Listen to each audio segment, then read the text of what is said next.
it's on the hour, so we'll keep it fluid.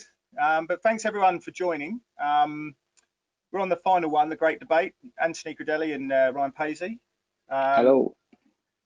So Anthony, give a bit of background, and I'll let you explain a little bit more about what you do, Anthony. Anthony is a private personal trader. He trades his own money. He also has a YouTube channel which he interviews some amazing, really very talented, some of the biggest traders in the world, including yours truly. And so it's definitely worth a look. And we'll get some of the stories about what he's done as well. But he trades mainly S&P and some treasuries as well, and it has a very close focus on the US dollar. So we'll sort of keep it very macro. We'll keep it on the US markets there. Ryan runs Pipers IQ. He writes the daily newsletter called the Daily Ramble. Absolutely brilliant. Oh, stop really it! Stop it! Yeah, stop it. No, it's good content. Keep going. He's a big personality on social media. Doesn't hold back on some things. I was really pleased to get that kind of vibe coming on today. It's always nice to. I think these are the sort of markets that we're seeing at the moment where you can't really beat around the bush. It's you've got to say what you see. Yeah, that's very true. And so he writes the morning ramble. There's other bits and pieces within the subscription service that he runs, which offer really good value to people. So with that in mind, Anthony, I've given you some overview. Just want to give us a bit more detailed view about what you do, how you trade, and the service that you offer with the YouTube channel. Yeah, well, what's up, everybody? Thanks for tuning in today. And it's funny, I got my hat on, and Ryan's got his hair done, looking good, dude. I didn't want to come at him hot right away with my hair. So, really, what I do is primarily day trading. Over the years, I've gone a little bit more. I do more swing now. Before I didn't do any of it. I was really just a hardcore scalper. And now I really consider myself an intraday swing. And even this year, I've been expanding on that, trying to get better at holding positions for more than intraday into the overnight. So I've been really so my style is mostly short term. I really don't do any long-term investing or trading. I don't do any, I don't trade any stocks. I primarily just trade a couple of products, S&P and the Russell. I've been adding the Russell this year a little bit more, definitely more on the swing side. Last few years was really the 10-year and the 10-year ultra were more of a product for me. But if you look at the chart of the 10-year the last few months, so it's really just done nothing. So I haven't really done much there. I know we broke out a little bit this past week, but yeah, primarily S&P, obviously, with the volatility this year. And what I do on the YouTube channel, Futures Radio Show podcast, you can catch it on iTunes and anywhere you can listen to a podcast these days. There's a million places. And on YouTube, I do videos on developing your edge is a show I do every week. And of course, as traders, we're always trying to develop our edges. I'm constantly working on it. So everything I do is all free, and it's on YouTube. And you can check out my website as well, anthonycrudele.com and futuresradioshow.com. So that's it in a nutshell. Great stuff. Awesome. Ryan, why don't you tell us a little bit about your morning ramble, your more sort of holistic offering? Yeah. And tell us a little bit about how you think about the world and you come up with trade ideas. Yeah, well, so basically how it all got started was, so I started off as a runner nearly 20 years ago. I know I only look about 12, but about 20 years ago I was a runner. So I've worked my way up through, traded for like 15, 16, 17 years, whatever. As a lot of traders do, fall in and out of love with it, kind of gone back into doing some more of the risk stuff, gone back trading again. And in the end decided, I was looking what was out there, and there wasn't very, I was fed up with the bullshit that you get on social media and all of this stuff. And obviously no one that's on the show, on your podcast, on the webinars today, but there was just retail and that traders are crying out for some honest kind of, some no shit kind of, just get out there all the facts and figures. So that's why I started doing the morning ramble. And it's basically my approach is very much take a step back, try and take in the whole big picture, especially, and that's kind of, it's working very well at the moment because there's so many aspects going on. You can't afford just to focus on a specific, point in time or a specific, rationale for trading, in my opinion anyway. So yeah, so I started doing the morning ramble for free. Basically, it was just a way of framing the day, and it was getting a lot of you know, a lot of good support. So in the end, obviously, where I've scaled back my own trading to focus more onto you know, the morning ramble and the analysis side of things. Obviously, then I've moved into more of a subscription stuff. But obviously, anyone that follows me on Twitter knows I put as much out for the free man as possible. Yeah, because yeah, teamwork makes the dream work. You know what I mean? But yeah, so the idea is I put out as much, I share as much of the bank research as I can with people. I put out my own thought. I'm very opinionated, as everyone knows. It only takes follow me for an hour, you find that out. And also I do, I've got my model portfolio, which is basically another thing that really annoys me is when you've got these guys that gives out, like, they do newsletters and whatnot, but they will throw out, say, a dozen ideas a week. One of them will stick, one of them will pay off, and then that's all they'll go on about. And they'll forget about the other ones, which, it's no good to anyone doing that. So I decided, I'd add a bit of accountability to myself as much as anyone else, and actually make a note of, if I say do a trade, or if I say I think this is a trade, I'll actually stick it on what I call the model portfolio.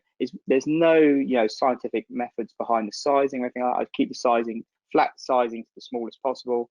Say 2 futures, and just give people a chance to measure you against what your calls are, which I think there's very little accountability in the industry.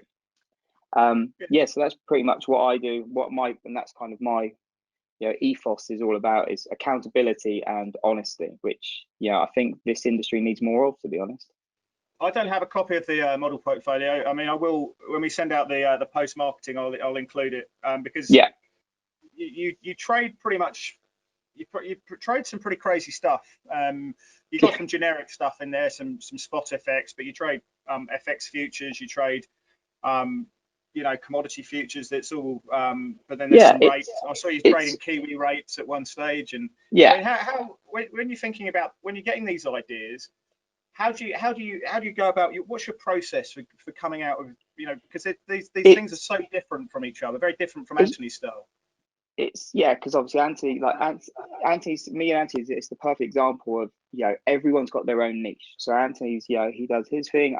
For me, I like looking at market themes. I look well, not just market themes. I like looking at global themes. And if something kind of steps out at me, like a certain theme develops, I then look for a trade that I can then move on and to make the most out of that theme. And it could be anything. Hence why, like you said, I've traded everything from the Kiwi to I did short bit Russell earlier on in the year. I will trade anything that makes the most out of my theme that I've developed over the course. It could be a few weeks. I could develop a theme over a few months. And that's just what suits me. And I will hold trades for 6 months, which is brilliant being on with Anthony, because he's the complete opposite of that. So and it just shows you that there's no one reason or no one way to win. Absolutely. How are you looking? Sorry, what are you looking for when you're in a trade and it's in the model portfolio? How do you go about thinking that there's enough juice in the tank, that's either in a loss, I want to cut that loss, or it's done, or the fundamental picture has changed? What gets you out of a trade? Do you know what well, obviously that's the most common question I get asked. For me, it's a case of where I get into a trade based on a theme or based on like a rationale. I then can't have in my opinion, I can't have a technical reason to get out. I can't just say, oh, it's gone so far, because if I will stay in that trade until either my theory's being proven wrong, being proven correct, or it just it just reaches its end date. It's one of those things. If you get into a trade for a macro reason or a fundamental reason, I don't think you can be getting out for a technical reason, like a technical level, if you know what I mean. And same with technical trading. If you get into it for a reason, get out of it for the same reason. It's because when you start mixing the two, it's obviously everyone like Anthony, from what I know of Anthony's work, like he's big on like trading plans and structure. You can't have your trading plan but then tear it up as soon as something happens because a technical level turns out or a bit of news comes out. If you've got in this trade for a technical reason, you shouldn't really be looking at the news. And the same as if you got into this trade for a fundamental news reason, you don't get out just because the technical levels turned up. That's my That's my theory anyway. I 100% agree with him too. I saw a tweet from you, Anthony. I just want to read it out. Sticking to a process as a trader sounds easy, but in drawdowns we hesitate because we fear the results. This is tough to overcome, but once we give ourselves mental freedom to let results be what they are, then we stick to a process. It's a mental challenge, not about process. So do you want to explain a bit more about how that all works for you, and you know how retail traders can sort of adapt that? Well, that tweet specifically was stating that, look, it's more about, look, once we find a process that we like, and then we stick to it, and then once we get into a drawdown, just kind of going back on what Ryan said, if all of a sudden something changes and the world, like news or something, were to come out, it's hard for us to stick to that process because we fear the result. We fear that once we're losing, we're not sure if we believe in our process anymore, because all of a sudden we're scrambling. And I've been down this road so many times where it's like, you finally think you have everything figured out, and then all of a sudden things don't go well, and you think, wow, is my process just doesn't work anymore? Am I going back to the drawing board? And then you realize that everything works sometimes, nothing works all the time. But you have to, once you give yourself that mental freedom to say, hey, this just isn't working right now, that's okay. Then I started to be able to stick to my process, because let's face it, once you get into a drawdown, the only thing you could think about is like you're defensive, right? Yeah. And you think to yourself, look, at all this is going on now. This is telling me to do it. Should I do it? And that just comes with experience. That's why I say it's a mental challenge. It's really not about choosing a process, because once I believe in something, at least at this point now, I will stick with it, right? But you have to go through those times where it's like, everybody can find something that's going to work for a little bit. I remember sitting down and looking at fibs and being like, man, these things work great. I'm going to make a killing doing this. And next thing you know, I don't know when to do it. And then I'm scared to do it. And then I miss the ones that are good. I only do the ones that are bad. Yeah, double up you're on like, the bad your process ones. your process is gone. So what I said is that you just have to kind of go through this, and it takes time. And then it becomes the mental challenge of just giving yourself the freedom to say, okay, I understand this is not going to work sometimes. I still have to stick with it because that's what I do. I think one of the biggest benefits a trader can have is the ability to accept defeat. Yep, absolutely. Yeah, and it's so easy, but it's so easy to say, but God, I struggle massively with it. And it's one of those, we've all got post-it notes on the side of our monitors or whatever to remind us to do certain things. I keep my notepad by me everywhere I go, and it's just as like, I think it comes down to, over time, I start to know which environments work well for me and which environments don't.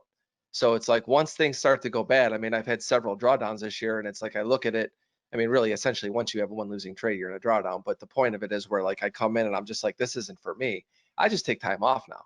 But that's from doing it for years of knowing. It's like, I look at everything that's going on, and I'm like, chances of me making money today are probably slim, just because this doesn't fit my style or my process. So you're easy to just step back and just watch. I mean, I think too many people struggle with the ability to just sit there and go, I'm just going to watch this today and learn something. I mean, I sit there with my notepad and I'm like, look at this, the dollar's doing this today. Look what happened. Kind of remember that. And if I start seeing that, then what happened last time? I mean, this is a constant, we're doing homework every day. So trading is a verb, and you feel like you have to sit there and be clicking every day, but you really don't. At this stage of my career, 20 plus in trading for myself, I need to store the energy and the mental the mental capital for times when it's really good. There was like times this year where I was trading every day, taking a break, trading at night, getting up early, and now I'm kind of like, I'm okay golfing in the middle of the day. I look at it and go, this isn't for me, and I can leave. But it's like, I know when I need to be here, I'm there, and I'm committed, and I'm doing it. And when I'm not, I'm not. It's having that laser focus when you need it, and being, like you said, and like for me, or like kind of my kind of much more kind of longer term time frame kind of trading, admittedly it's easier, but for you where you're a daily swing trader, I think it's take my doff my hat to the ability you have to be able to do that, because a load of, especially I think newer traders that are they will start off by swing trading and trying to scalp, and that find it so hard to just take an hour off, let alone a day. Do you know what I mean? Just to step away from the desk. And we all know from experience that unless you do that, it's it's road to ruin. Yeah, and I want to go back to even like you. So like one thing that I've been struggling with for years, and I say this all the time when I'm in some of my friends' trading rooms or I talk to other traders, I struggle holding trades. So like for me, the micros have been a great product for me because it's not a matter of the contract size at this point. It's having that training my mind to hold that trade because it's like I think some people are just built a certain way. You know, that's why I always say you have to find a market. You have to find a strategy that fits your personality, because if you try to fade yourself, inherently who you are, that's a problem, man. Like, you know, I just can't. Absolutely. And the micros have been great for me because I'm like, okay, it's funny, even one mini, and someone like me, I've traded a lot of minis over the years and I've had some big positions on. I sit on one mini, I'm watching that thing all the time. Yeah, even if there's a stoppage. Skin in the game. That's all you need. Just have skin in the game. So I'm like, oh, I manage it so a lot of times, and it's a weakness of mine. I'll manage a 1 lot like it's a 100 lot, right? So once it goes my way, I'm like, or if I have a big position and I trim it to a small amount and I can hold them, I've been getting better at that. But I just want to be flat. It's just who I am. It's like I want to be in, and then I want to be flat. I want to jump in, guys, because go on. We're going to make it in the markets in a minute, but there's just one thing I really want to touch on. First of all, I just want to say, Anthony, my tip this year: Dolphins for the East. That's the long bet. I reckon they're going to win the East. Secondly, just in terms of your channel, right? So you've been interviewed some big names out there. Linda Radsky, fantastic trader, one of the best, one of the greats at the moment. Nishil, Rolf Powell. I'm not sure if Ryan's going to agree on that one. I'm not sure. No, do you know what? I've come round to Rolf. I've come round to him. Yeah, but you've had some big names, and obviously doing it yourself.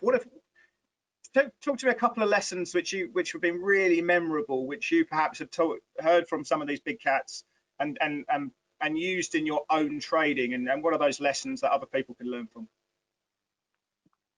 Well, starting on the trading floor, one thing I learned that took me a while to learn. Initially, when I started on the trading floor, I really tried to copy other people's styles. I wanted to be like that trader. I'm like, that guy's got it going on, man. You know what I mean? He's just good. And when I tried to be like somebody else, I always end up failing because I didn't know why I was doing what I was doing. I was doing it because I thought it worked. And what I learned was everything works sometimes, nothing works all the time. I think I've already said that here today, and I say this all the time. But what I learned from interviewing everybody else is that they're so true to themselves, and they know that nothing works all the time, and they know that when something is working for them, that they take advantage of it. It just reinforced my thinking of being around all these other people. It's just like going back to what Ryan said when you talk about everybody that's on Twitter, and it's just as like you focus on that one trade that wins, and you're set yourself up as a new trader to think that that's what I'm going to do because that worked. And then eventually you end up failing because you try to be like someone else. I've always failed trying to do that.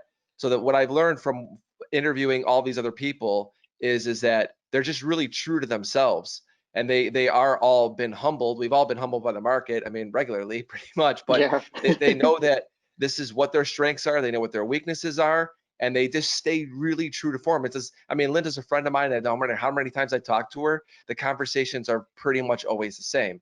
And it's just because she's so consistent with what she does. And one thing I want to talk about that I learned really a lot more over the last couple of years is I'm not a macro guy. But one thing that I've learned is, like, as a technical guy, I want to know the themes. And I have learned so much. Like, so for example, this year, so Mike Leibowitz was on, George Goncalves, Mike Agnew, they were all on 3 consecutive shows in a row with me. And one thing that kept Darius Dale, from Hedge Eye, they all were saying something to me that took me a little while to kind of resonate with me. And it was the Fed did more QE than 1, 2, and 3 in a shorter amount of time. And they were talking about how much the Fed was doing. And I'm not I'm not the macro guy. You would never come to me and for me to tell you what they're doing. I just go, okay, if that's what you're saying, I understand, right? Obviously, I know a little bit more than that, but you get my drift. I started looking at the S&P going, man, why the hell are you even looking at shorts right now? If that's what's happening, then you better smarten up. Like, it's funny this year for me, the the down move, I didn't normally bear markets are my best markets.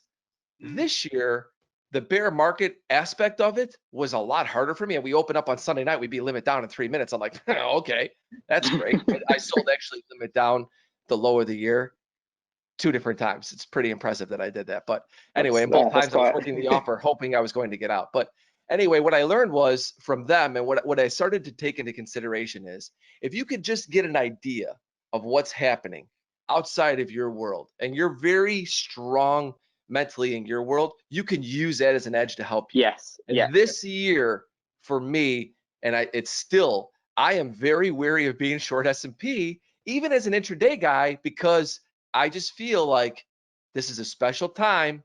Don't be in a hurry to fade it. So Right. it's Right, let me bring you in, because this is Go on. you've almost set this up too well for me, Anthony. I know this was you talk about the balance sheets. I've got a chart here, which hopefully you can see, the Bloomberg chart here. Yeah. And you can see these are the total assets that were being bought on a monthly basis. The white line here is the amount of US Treasuries the Fed were doing. And I think this is why the dollar weakened, because at the time they were the only ones who were doing QE. Everyone else thought QE was a mad situation. If you have a look where we are now, the Fed increased, with the big players, the ECB, the Bank of Japan to an extent. And now the Fed's balance sheet's rolling off a little bit. I mean, how much you obviously look at this because you are a macro guy, Ryan. I mean, when you're talking about liquidity, about central bank, how much does this? Well, do you know what? Funny enough, so I love my macro, I love my my fundamentals and stuff. But the central bank side of stuff, I will happy hold my hands up and say I do not know nowhere near as much as I should do on all this. I know the basics, obviously, you have to nowadays. But it's when it comes to the plumbing of it all, I listen to the smart people rather than try and be the smart people. But yeah, you can see from the chart just there that you've called up, it's liquidity, and that was one of the things that, as Anthony said, it's one of the things that I was reminded of this year was, liquidity is everything on every level. Right? Money. I know it's an old cliche thing. Money is fungible. It will find its way, no matter how it comes into the system. It will find its way to where it can make money. And at the moment, that's stocks. And I mean, the reason for that is and I was going to say, if we spoke about bonds, I was going to bring this up, but it's a perfect time to bring it up now. Rates are so low. Right? The money coming into the market, it can't go to the rates. Well, it doesn't want to go to the rates so much anymore. So it used to be, the old, you'd be looking at your trading ladders, and your S&P would be going up, and T-notes and T-bonds would be going down. That's how the world worked for years, right? Higher yields, means more people are taking risks. Lower yields, but now it's we're seeing treasuries and stocks going up simultaneously, because at times, because as the yields come off, traders don't want to put their money into yields anymore. They need to put it where it will earn money. And that's why we're seeing, the NASDAQ, some of the stocks in the NASDAQ, your Microsoft acting like a bloody treasury note sometimes. It's crazy, isn't it? I mean, this is the chart that screams out, right? So you've got, I'm going to take gold off here, but you've got, I've got real yield. So the red line there is inflation adjusted treasuries, real yield. So that's going up. That's perfect. I've flipped it upside down. So you've got, this is the NASDAQ against, and yields are going down. I've flipped that upside down. So it sort of highlights your point. Yeah, but that's a fairly new phenomenon. It's only been in the last couple of years that we've seen that. Like I said, it used to be risk on assets, risk off assets, but even now you see some like market gurus or whatever on social media tweeting or whatever saying, T-bonds are going up, stocks are going up, markets are broken. They're not broken. That's the way the world works now. The world works in, yields are at zero. Why are you going to put, if you've got billions to put somewhere, why are you going to put it into bonds yielding zero or yielding negative rates when you can put it into your Microsoft or your mega caps like that will earn you something on it? I want to talk about this chart because this is one I brought up earlier, but I want to get your views as well, because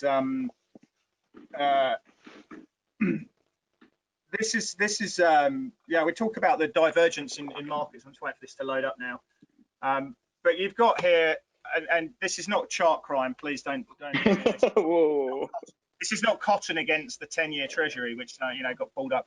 But you've got the 10-year Treasury, which is the blue line here. You've got copper gold that goes up obviously with higher inflation expectations. Got the fifth month oil contract, and you know, I've got cyclical defensives, and they tend to work pretty closely together. But the 10 years not buying whatever we're seeing out there in the global economy at the moment, in the US economy. The Treasury market's not buying it. And as I said earlier, you know, there is a use for Treasuries as collateral for getting cash for repo. So it's not just a play on central banks or inflation of that effect. But the market, these risk assets are telling us something that either earnings are going up, the economies are opening up, and it's going to be better. But the 10-year is just not buying it. And you know, this is something I asked Adam earlier and Nicholas as well. And it's just like, is one right? Is one wrong? And if so, how does it reconcile itself? I'll start with you, Ryan. Well, see, this is where I might differ from some. I actually think they're not. I don't think they're telling. I don't think they're telling us different things. I actually think they're telling us the same thing. And it goes back to my point. Yeah, rates are going to be lower for longer, but further out the curve for longer, lower out the curve. Sorry. So that's why, you know, we've seen the steepening recently, followed by, you know, the flattening that we've seen in the last couple of weeks, or a week and a half, or whatever. I think the US curve in particular is going to flatten a lot more. Just where, you know, the central banks now, you know, where they're, you know, the debt that's out there, they can't afford for the rates on that debt to go up. So I think we're going to see rates stay low, which is what obviously we're seeing here. And it was the blue line, isn't it? Yeah, the blue line. But because the rates are staying low, that's why we're seeing the other assets increase in value. Because like I said before, money needs to go somewhere to earn something. And I do think it all comes back to, it's very simplistic approach, but, you know, that's kind of my little niche, is to try and simplify things as much as possible. But I think it's, the mechanics of where you're going to put your money. Do you put it in something that you know is going to earn, you're guaranteed to earn zero, or do you put it in stuff where you know, comes back in with dividends or, you know, indexing and whatnot? For me, it makes sense that if rates remain on the floor, other assets will rise. Yeah, and Anthony, you spoke about, you know, keeping an eye on we're taking the 10-year as the benchmark here, but, you know, obviously it's just been trading. There's this floor here. I mean, you know, what are you looking at? Are you just looking for the breakdown in, you know, the move higher in price, the breakdown through these lows, and trade the potential ensuing bull trend that comes through there? I mean, how closely are you watching this market here? I'm watching it, but to me, it's just an absolutely untradeable market for me right now, because by every technical thing that I look at, and it's not by everything, I look at a few things, but it's just trapped here. And just piggybacking off of what Ryan would say, I mean, he's somebody I would listen to and to understand, you know, connecting the dots as to why it's doing it. And I always look at it as, what's the environment we're in, and what is the most sensitive to what we're seeing in the macro theme. And I just keep going back to, for me in my little world, it's the stock market.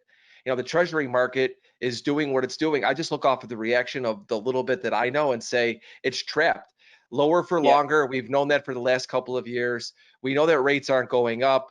We know that they don't want the rates to go up, obviously, because what he talked about with the debt, and you just look at it and you go, where's the opportunity there? And when people say like the market's broken, well, no, if the market's so broken, I always say, when people say that, if it's so broken, then you should be saying trade opportunities that are there, you know, because I always look at it as, I also don't think markets are super efficient, otherwise we wouldn't make money. But if you go to the other extreme to say that they're so broken, I just look at it and go, I'm just somebody who accepts the environment that we're in, and when it changes, I'll be ready to change with it. You just got to be nimble. I mean, you know, and when I look at trading the 10-year right now, I just looking at it going, I mean, just put it up on a weekly and just go back. I mean, I don't know that I've ever, and I haven't been a super active 10-year trader my entire career. Maybe the last 7-8 years, I've been using it more and more. And like I said, the last 2 years prior to 2020, I traded it because lower for longer. Ira Harris, a great friend of mine, he's like, you know, these rates are just going to keep grinding back to zero, when a lot of people were like, rates are going to be going up. So I just looked at it and I said, look, if they're holding support, I'm buying them. And I did well doing that. And it's really me not knowing much besides what somebody who's smarter than me told me what to look for. And when I saw them reacting off of support, I said, okay, I've got the macro behind me, let me trade it. But just bringing it to present day this year, I just really, I mean, I have to see the 10-year for me. When I look at it, it's just, we're in a range. I don't see it changing.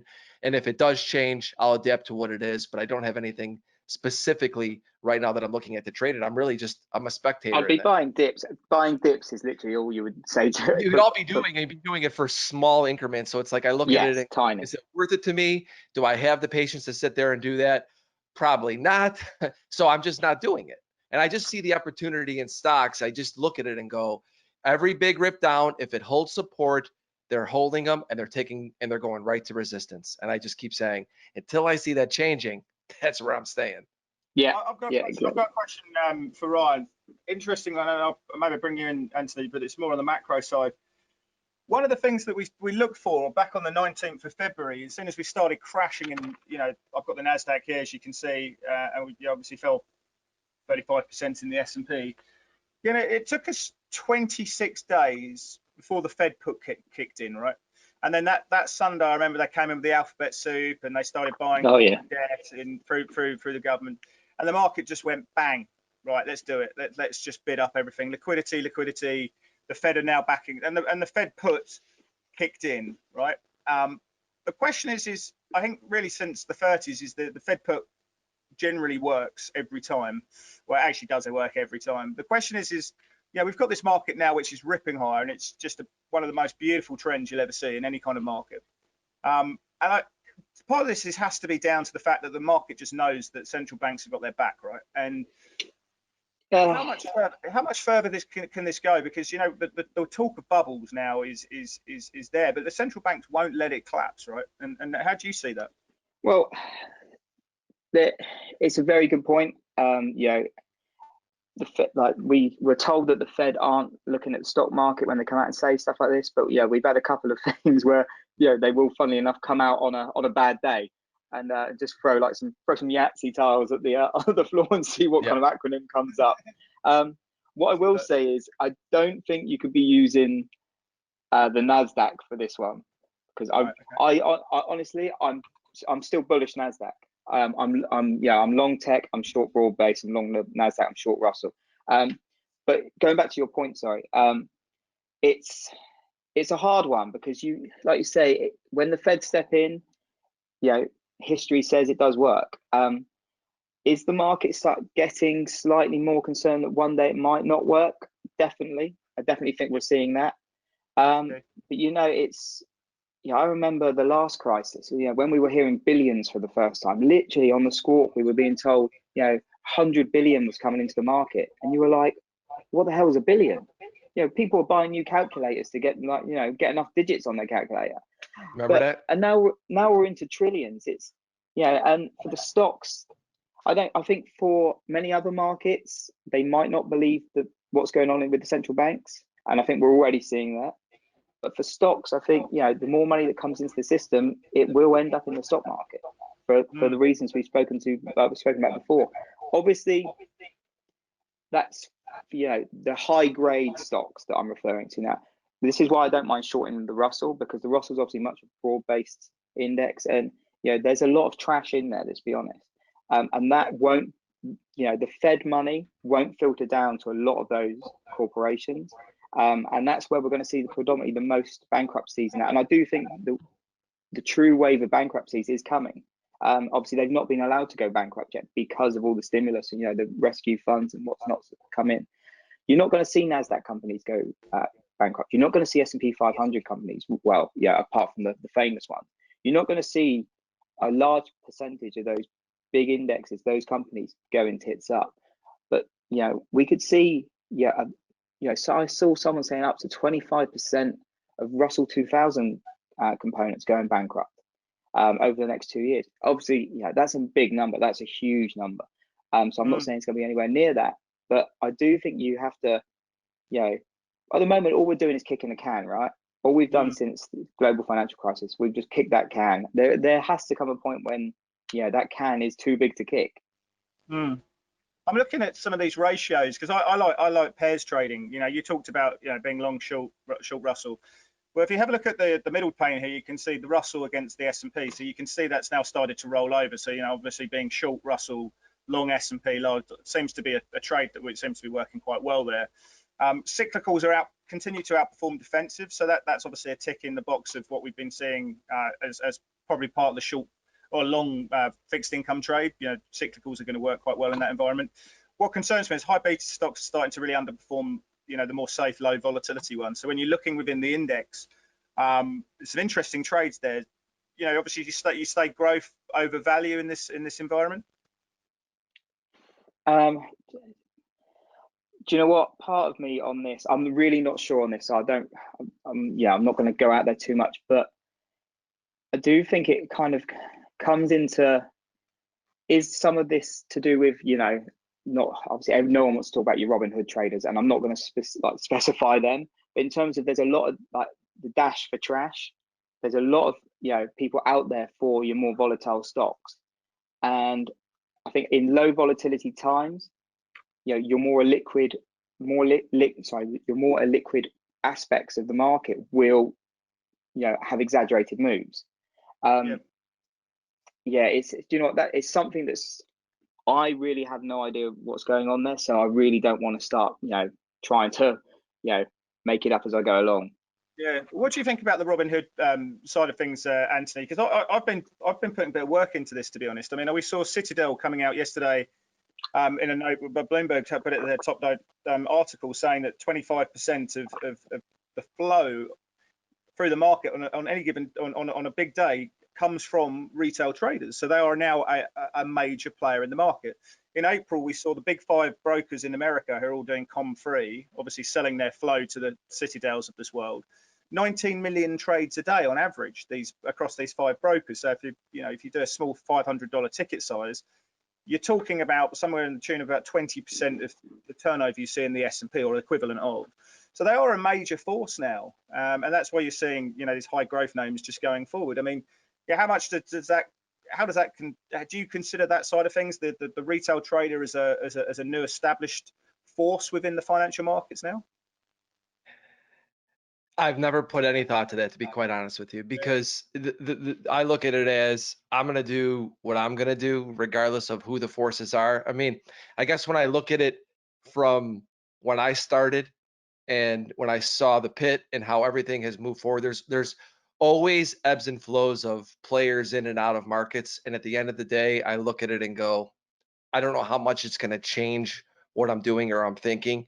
I think when I hear Citadel say that, I mean, obviously, I think they're probably a pretty good source to know that. But yeah, I think that, to me, it's just I like it in the aspect of we're growing the amount of people. Now, it's going to be painful at the beginning, just like it was at the beginning of electronic trading. Hey, I lost for 2 years. It just is like they're going to come in and there's going to be some really sad stories because they're not going to get educated. Because you could basically, I've had friends that will call me and say, you know, I want to start trading, I want to do this. I say, look, put a small amount of money in, and I try to walk them through it. But once they can open up an account so fast, be in so fast. So it's like I had to go through this long duration of time before I was even allowed to trade. Yeah, I mean, it's just crazy, you know. So I look at it and go, in the world that we live in right now, in my trading, do I look at this and say, does it matter to me? Not really. I mean, some of these individual stocks, maybe it matters. I don't trade them, but overall for the market, I think it's just showing the growth of markets and trading. And there's going to be a lot of bumps along the way. And I think overall, I look at it actually as a positive for the industry that there's going to be more and more people into it. The ones that will exist. It's got to be a positive, right? More people in the market, more liquidity. Yeah, this is what, like Anthony was saying, I don't get when you get people saying, oh yeah, these people coming in, and like poo-pooing the idea. Why? It can only be a good thing for all of us. And also just quickly pick up on what Anthony said then about taking us so long to actually be allowed to trade. Like we're very similar in how we said, like I was a runner on the it just gone from pit to electronics, but it was still a big trading floor. We called it the floor still. So I was basically office bitch for 2 years, and I mean like the lowest of the low. Yeah, absolutely. You'd love to get HR on the phone now and give them a call. But you built up market awareness before you were even allowed to get anywhere near even the simulator. And I would say that's one of my biggest top tips for anyone coming into this market is market awareness is the be all and end all. Be that if it's, you know, your technical trading, be that your fundamental trading, whatever it is, you need to understand the market you're about to trade, and you need to know the inputs, because if you don't know the inputs, you're going to be sitting there. And yeah, like Anthony said, it's almost too easy now for people to, you know, overcapitalize, and yeah, you don't give yourself a chance. And I think that's the one thing I would tell people is, you know, obviously this sounds really corny, but go with a tried and trusted broker, you know, be that Pepperstone, be that whoever. Yeah, wink, wink. But yeah, do it that way, do it the proper way. Don't go for a cheap and cheerful MT4 that will give you, you know, 100 times leverage, whatever it is they can offer now, because it's the road to ruin. You will have your ass handed to you.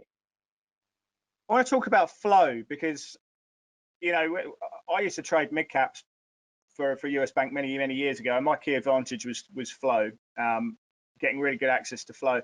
And Ryan, you sent me a chart of ETF flow, or ETF flows coming through. How do you, when we're talking about various, well, I mean, in FX, it's very difficult to get flow data unless you're actually working for one of the investment banks. You know, they put that information out. It's usually a couple of days late. But, you know, in terms of what you've sent me here, how do you use this? Right. So obviously flow, it used to be a lot easier to get. You know, it goes back, the easiest time to get flow was when, you know, when you were on the floor, I guess, when you're in the pit, because you could see it coming in from the roof kind of thing. But the flow now, it's a lot harder. Well, you can't really get it real time. So it's hard. It's, you know, it's impossible. But what I liked about this chart here that you got up, it's showing us that we're seeing money coming into equities, but I think the uneven recovery of the US and Europe and Asia, I think that's becoming really pronounced. And if you look, so on here we can see, you know, Japan and Europe as a whole, the flow of investment into the ETFs is so much greater than what we're seeing elsewhere. And I would say it's picking up on these little nuances. Yeah, we know a lot of money's coming into the system, but whereabouts it go, you know, a bit more granular than that. Whereabouts is it going within the market? Yeah, okay, for some traders, yeah, for scalpers and that, it probably doesn't make a difference. But if you are of the type of person that is looking to build up more of a macro picture, knowing where the money is going when it's coming in, I think it's vital. And it's something that it's 100% right. Look at what the currency market is capital flows, right?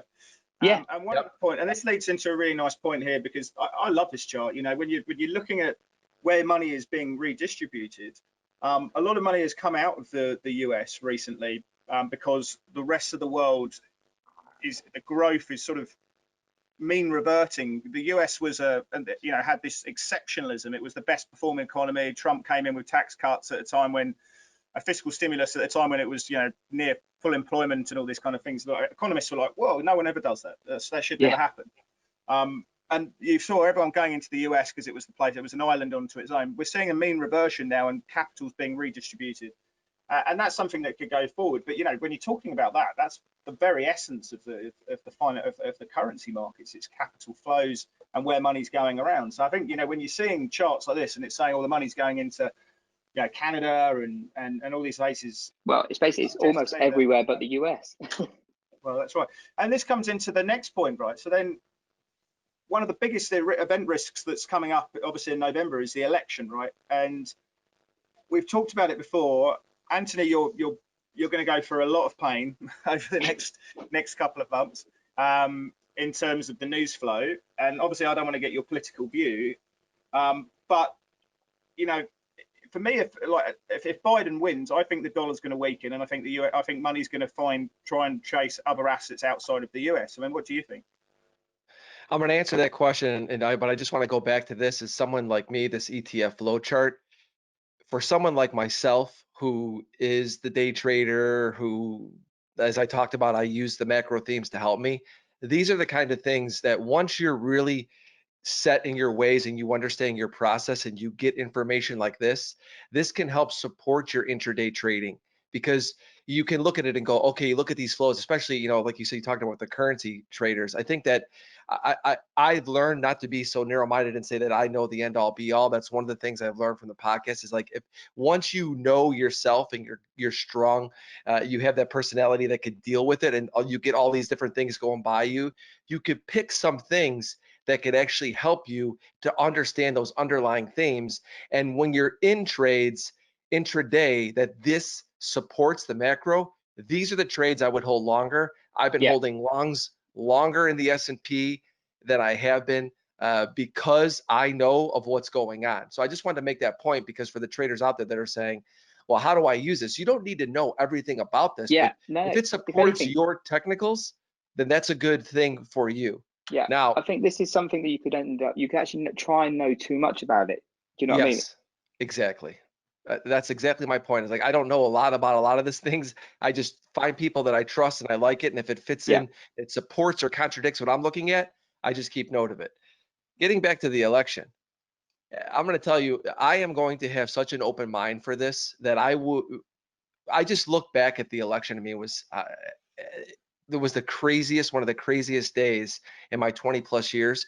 And if I would have been held to any thought, which I somewhat was at that point in time, like, I mean, I had some 10-year trades on where I was like, oh my God, what is going on right now? I'll never forget it. Luckily, I didn't trade the S&P too much. I just was just one of the craziest things I've ever seen. So I have the mindset going into this that I know nothing. And that is going to be my edge in this, because I am going to go in this with an open mind, and I am going to watch. And from learning what happened before, I mean, even look at what happened after Brexit, all these different things that we're sitting there at night and you're going, to know what happens, I look at it as day one. And I always say this, day one will be the way overreaction. Day two will be the reaction to day one. Day three, we'll know what trends are starting to set in place. Yeah. And that's really more of what I'm going to live by, because let's face it, between now and then is like, who knows what happens? It's going to get, I wish I could give you a tedious stronger very answer, fast. but I really do look at it and say, it's one of those things where it also will depend on where we are in the dollar at that time. Yeah. So there's just a lot of things that I look at. It's hard for me to even think that way. Stocks could be 20% higher, 20% lower by then. Absolutely. Yeah.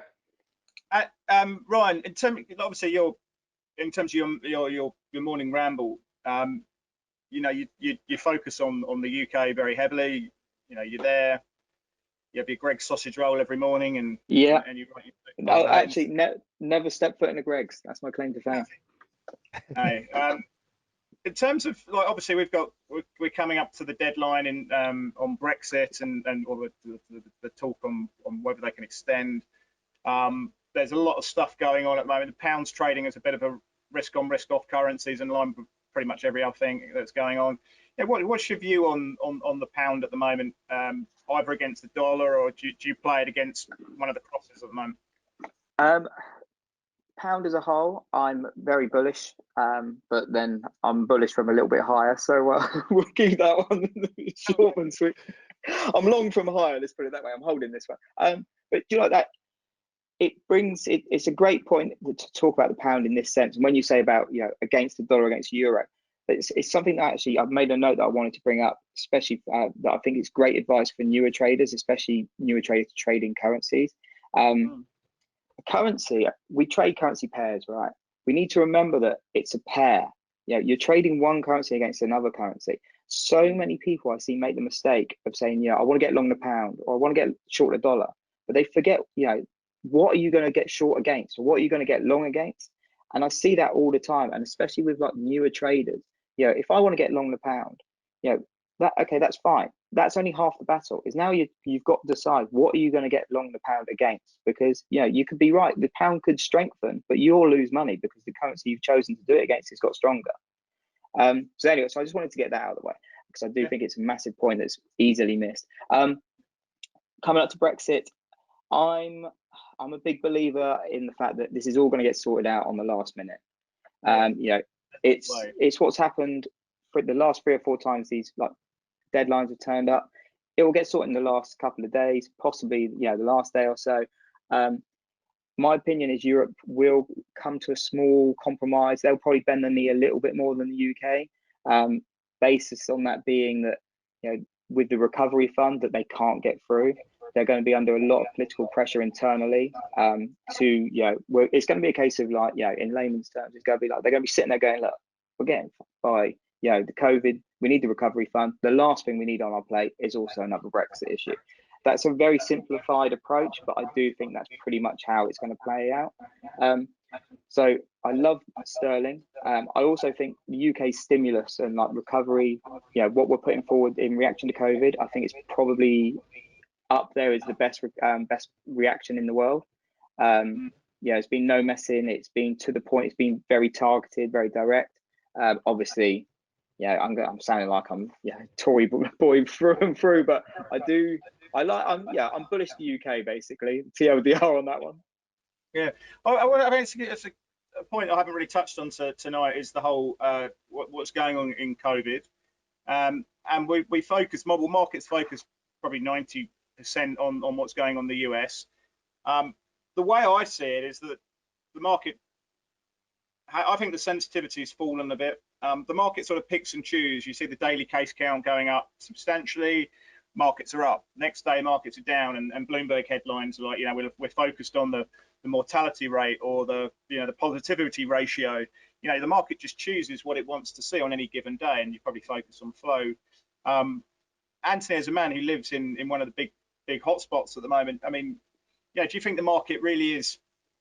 Look, what is it the market should be really sensitive to it, or are we becoming less sensitive to it? Well, I got a text from a few friends and I live in Florida now, and they were like, wow, you're in the epicenter now. And I'm like, the epicenter? So it's, they knew about it before I did, and I live here. And what that tells me is that, look, it's serious. It's here. Are people here concerned about it? Yes. Are people here not going out? Absolutely not. People are out in masks. Grocery store yesterday, I was picking up something on the way home. I could barely get a parking spot. Okay. Went out to dinner. It was my birthday just a few days ago. A lot, they had, thank you. And they had, everybody there that was working there had masks on. Restaurants were, whatever percentage that they are, were full. So I look at it and go, in the hospitals, one of my really close friends here, his wife's an ER nurse. Are the hospitals full where I'm at? No. In other areas, they are. So it's one of those things. It's, I think that everyone here is just going, I think from all the people that I hang with, we all have this sense of how long could we stay on lockdown? Because there was basically almost 2 months where I didn't go anywhere. And everyone goes, we all know it's just really not going to go away. So everyone's just doing their best.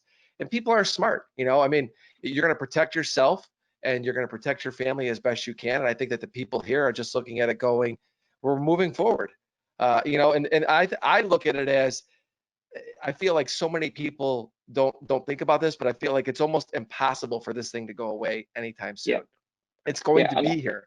At what point does everyone say, oh, you think that we're just going to shut it down and it's gone? I never really bought into that. What they're doing in Melbourne, we've had, a big Paisey, 300 cases, and they've gone into complete lockdown again, gone back to where they were. I think like Anthony said, I think it's not going anywhere, and I think it will adapt. We will adapt to have to deal with it. Masks will be, we forget people have been wearing in the Far East that masks are, a common sight every day and have been since, SARS, 15, 20 years ago. And I think as well, the problem with all this data coming out, there's too much, if anything, there's too much data coming out on COVID. It's too poor. A lot of it is awful data, and most of it's old before it comes out anyway. So you've got too much, too old, too poor. And it ends up being a bit paralysis by analysis. There's so much coming in. The market's like, well, there's a vaccine that's doing all right, but at the same time, we've got record cases in California. I don't know. I wish I had the answer. I wish I could tell you which way it's going to end up breaking, but I mean, we shut down here for 2 months. Basically, I didn't go anywhere. Groceries delivered, everything like that. I mean, and now all of a sudden we thought that was going to be good, and then now we're the epicenter here in Florida. So it's like, and it's 95 degrees here every day, and it's like, I think at that point everyone is just looking at it saying, we got to face it head on. Nobody wants to get it. So it's not like people are going out there being belligerent, going, "Oh, I'm not going to do this." You know, it just is like, no. But it's, at what point? I mean, this has been going on since March. We're July, you know, February, March. And people are not going to just stay home. I mean, there's, you know, I think I always look at it as life finds a way. People are going to find a way to adapt. People are going to find a way to go out, and Yeah. you know, and so I look at it as, I think that the news is justifiably, rightfully covering it the way that they are in some ways, but when you're here, it's like it's just what we have to do. Where everyone's going, I'm not going to not do this. I'm not going to not go out for my birthday. Sure, I cannot do it, but I didn't go out for 2 months. I mean, I'm not saying I need to, but you just look at it and go, wear the mask, go stay apart from everybody, your server. And the restaurants, I got to tell you, kudos to these people. Man, is that tough. I mean, Yeah. they make it was like, it's unbelievable how good of a job they've been doing. I mean, these places are spotless clean, the way they bring the food out. So I look at it and go, you know, it's just, we got to deal with it. It is what it is. Yeah. Let's touch on gold. I think, you know, everyone's fairly bullish on markets, but bearish on the dollar.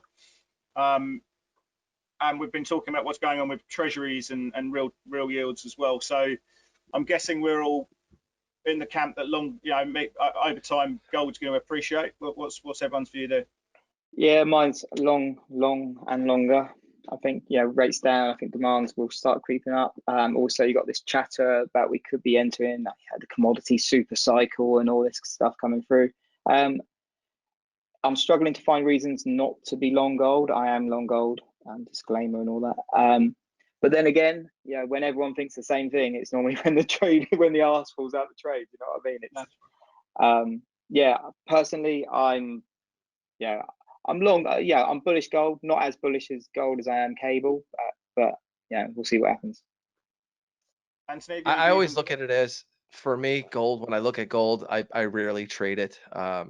But when I look at it from someone who doesn't trade it, I don't have any skin in the game in that market. But from everything that I look at and everything that I see, it's hard for me to find a reason not to want to be bullish gold. So I always look at that as well. So I go, what would convince me otherwise? And even when I went back and looked at 2008 after that crisis, and I saw how gold went down with stocks. That's why I've talked about this. I don't believe gold is a true hedge. I think when stocks go down, especially during times of fear, people are going to sell assets. We don't have to get into that right now. But when equity started to rally, I look at it almost as like the equity rally supports the gold rally. And that's just me looking at what's happened in the past. So I kind of look at it and go, yeah, I mean, you got a weak dollar. I think even if the dollar rallied, I don't know that necessarily that would be bearish for gold at this point. But I just look at it and go, convince me otherwise. Yeah, they can't use it. Okay. You know, but it's a speculative thing. It's a store of value. I look at it and go, right now in this environment, as a swing trader, I would mostly only be looking for gold as a long, unless it had some explosive capitulated move, and then I saw some resistance and some things would change. But aside from that happening, bullish. Yeah, I tend to agree. I think stocks and gold are going up in the same direction because real rates are falling, and it all comes back to that. Is a tip effectively. It's an inflation adjusted bond, and they're both doing the same thing. So falling yields, great for stocks, great for growth, makes the future cash flows more attractive. They're both doing the same thing. They're I think at the start people were buying stocks and adopting a barbell strategy by buying gold as a kind of a hedge. But I think now it's just they're both a derivative of lower real yield. So for me, the biggest risk, and I'll talk to you, we've got a couple of minutes left. The biggest risk for me, I guess we always talk about the biggest risk. That's why markets go up, the wall of warrior. But we've got to have a risk to worry about. And for me, what could cause a sell-off? Ironically, and I think a few of the brokers talked about this, is a sell-off in treasuries. I think that would then bring the Fed back into yield curve control. But it would basically see growth under pressure, and that's been where all the concentrated breadth has been. So for me, higher yields, and it's the rate of change which is key, would be the biggest risk for what we're seeing in markets at the moment. You might not want to comment on this, Anthony, because you trade what you see. But if you had to pick something in the next few months which you think could derail everything, if you were sort of surveying the horizon for your risk monitor, what would it be? Could be positive as well. Well, I think what would change my view on everything I'm seeing with being long stocks, what would change that is the thing that I don't see. Because if it's something that I can see, the market, in my opinion, is semi-anticipating that. So I look at it as, just as I didn't see COVID coming, just as there's other things I didn't see, I think the greatest risk to the stock market, to me, not wanting to be long, I don't think the Fed does much of anything. They've pretty much said that. And I think that the risk is what I don't know. And obviously, and that could be the election. That's why the election this year is going to be crazy busy, I think, because that's what nobody knows. And, so that's the way I would look at it. And for me to continue to be bullish would be, is everybody continues to talk about the worrisome things about the market. To me, that makes me more bullish, because I the wall of worry essentially is right now the highest I've ever seen it. And it's not like I'm some perma bull or just I'm so bullish stocks, but I just look at everything and I go, convince me otherwise. That's why I love Twitter, and I read other people, and I read their bearish things, and I look at it and I go, okay, I see it. Market don't care. What you're telling me, that sounds smart, but it's not helping me. So I always look at it and say, the more I see that, I look at it and go, it's where I'm at. And you, Ryan, you got any additional color on that one? Well, like Anthony said, it's coming up with what scares you the most. It's hard, because if I know about it, I can kind of adapt and get ready for it, so it doesn't scare me anymore. But I keep coming back to the election. The big thing that I think could be, out of nowhere, could be something in the election cycle. Really out there kind of ideas that I don't think will happen, but it's something that I've got there, in the back of my mind. If we get to the stage where it becomes apparent that Trump will not be winning the election, do you trust him not to do something stupid? Do you trust him not to salt the earth, so to speak? I'm not saying I'm pro-Trump or anti-Trump. I'm not trying to cast any aspersions on Trump or the Republicans, but we know he can, love him or hate him, we know he can be pretty petty, right? Could he leave, the Democrats with a bit of a stinker? Could he do something stupid with China if he's walking out the door anyway? That's my one area where I think we could see a curveball, possibly see a curveball come from. That's, in terms of situation awareness, that would be where I'd be trying to focus on a little bit. Yeah, no, I think so. I think the other thing is if we were to get a vaccine, the next 4 or 5 months or so, be very close to it, I think the market would love that as well. So that's I didn't even think to say that, but yeah, that would be. Now you say it, I'm like, yeah, of course. Yeah, lads, I'm gonna have to wrap it up because we've come to the 1 a.m. I want to thank you both. Some great insights, good banter. You've both got some great stories to say, and some the way that you manage risk and you look at your positions is quite unique as well. But obviously, thanks for giving up your time. I'm sure that. Yeah, thanks for having me. Yeah, absolutely. Thank you, Chris. Ryan, always a pleasure, man. And you, mate.